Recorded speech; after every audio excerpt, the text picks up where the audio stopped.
Besar Presiden CEO Islamic Relief Indonesia, Ketua Badan Baitul Mal Kabupaten Aceh Besar dan juga Dekan Fakultas.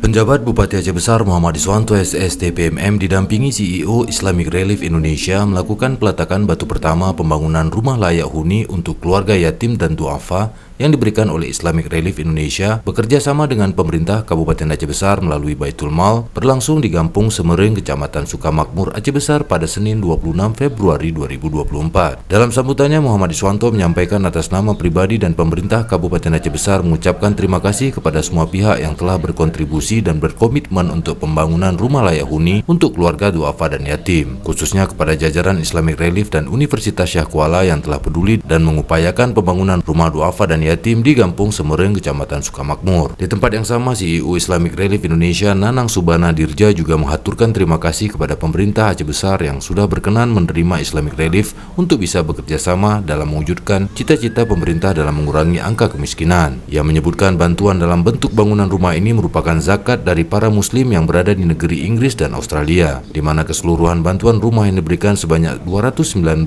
unit, yang mana 50 unit di Kabupaten Aceh Besar, 19 unit di Kabupaten Aceh Utara. Sisanya tersebar di 3 provinsi lain, yakni Palu dan Sigi, Provinsi Sulawesi Tengah, Jawa Barat, dan Lombok Tengah.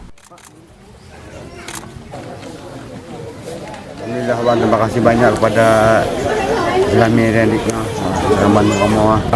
Pekerjaan gitu. Kadang-kadang kerja bang, buru. Bangunan katanya. Jabla lagi ya. Keluarga, badan keluarga. Hah? Badan keluarga. Anak kali mau. Indomie pula. Yang paling raya, SMP.